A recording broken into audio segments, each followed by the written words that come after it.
Okay, welcome back. We're in Module 8 and we're talking about formulas and functions in this particular module.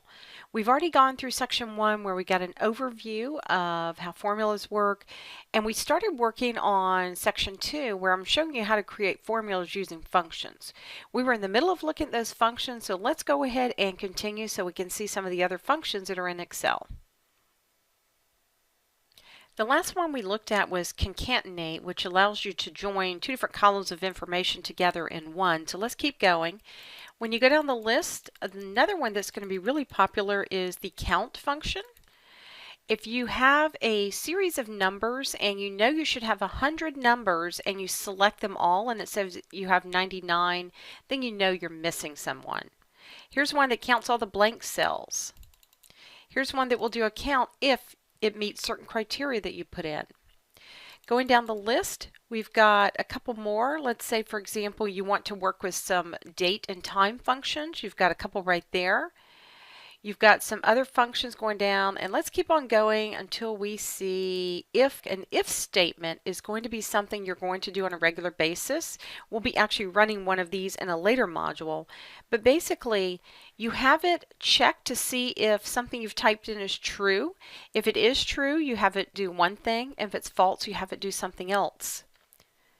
Going down the list, there's a few more that are going to be really popular.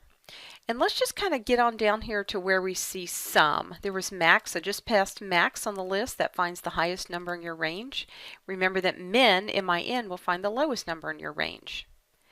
Let's say we've looked down the list and we come across the word sum, S-U-M, and we decide that this is the one we want because it adds all the numbers in a range of cells. I'm just going to hit OK. And now this is the part called function arguments. The arguments portion is basically the range portion, or where the numbers are you want to do something with. Notice it assumed C6 through 11. I can leave it there, or I can change that last one there to a 10 because I do want C6 through 10.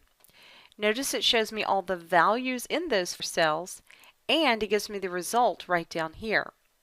I'm going to come back in a minute and tell you about number 2, but for now I'm going to click OK. And there's the exact same formula we wrote using the auto sum, or we could have written it by hand.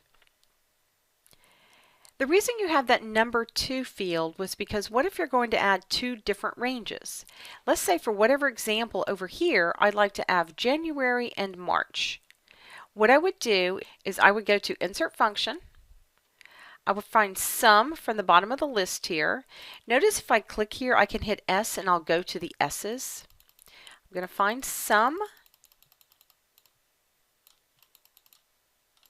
When I click OK, it's going to assume the range, and I said I wanted January, so that's my first range.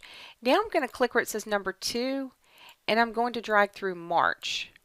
And that's why you have multiple fields. I could even add a third range if I wanted, and it would keep on going. But that's what that extra field there is for. Let me go ahead and cancel out of that. I'm going to go ahead and use my fill handle and copy across to get my averages, and my fill handle for the highs to copy across to get those. I wanted to briefly tell you about these buttons right here. They may look familiar. This is your function library. If you remember when I took you into the Insert Function button, there were several different categories I told you that you could pick from. You've got financial, date and time, math and trig, and you'll see a lot of these right here.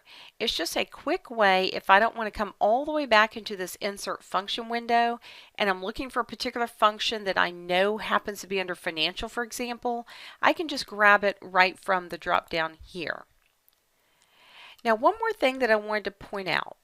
When we were looking at this exercise, we had done all of these formulas right here, but if you notice, we have no formulas down here at the bottom. And I don't have to go down here and actually write new formulas. I can actually copy these and paste them down here. All I have to do is right-click and copy, go down to the bottom where it says total, and then right-click and paste. And the reason this works is because of that relative reference we talked about earlier. It knows to change the column or row relatively so that the answer is correct. When you do this, always check one answer. If one's right, they're all right. If one's wrong, they're all wrong. And when I look at this particular one, it does refer to 22 through 26, so that is correct. That's going to give you a quick overview of how to use your functions when you're writing formulas.